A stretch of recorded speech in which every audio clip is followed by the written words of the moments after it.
Sizlarda ham shunaqa bo'lganmi? Kursdan keyingi PKTda testosteronni analizda polniy tiklasangiz ham nimagadir ereksiya bilan libido tiklanmaganda, ya'ni o'sha kursdan oldingidek zo'r bo'lmayotganda tuyuladi. Bilasizlarmi nimaga unaqa bo'ladi? Hozir men sizlarga PKTda ko'pchilik bilmaydigan bitta sirni ochaman. Buning uchun videoga like bosib, kanalga obuna bo'lib qo'ying. Men boshladim. Demak, PKTda ikki xil narsa tiklanadi. Birinchisi fiziologik, ya'ni analizlarda testosteron gormonlaringiz, boshqa ko'rsatkichlar hammasi tiklanadi. Bu osonroq, chunki analizda ko'rinadi. Ikkinchisi psixologik. Bu qiyinroq, chunki analizda ko'rinmaydi.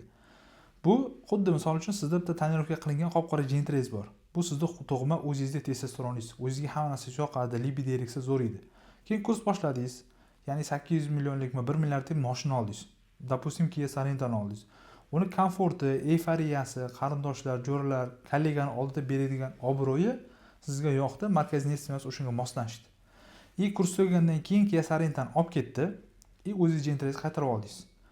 Jentrez yoqardi boshida, hammasi zo'r edi, lekin Kia Sorentoni komfortidan keyin o'zingizda jentrez o'sha oldingidek yoqmaydi.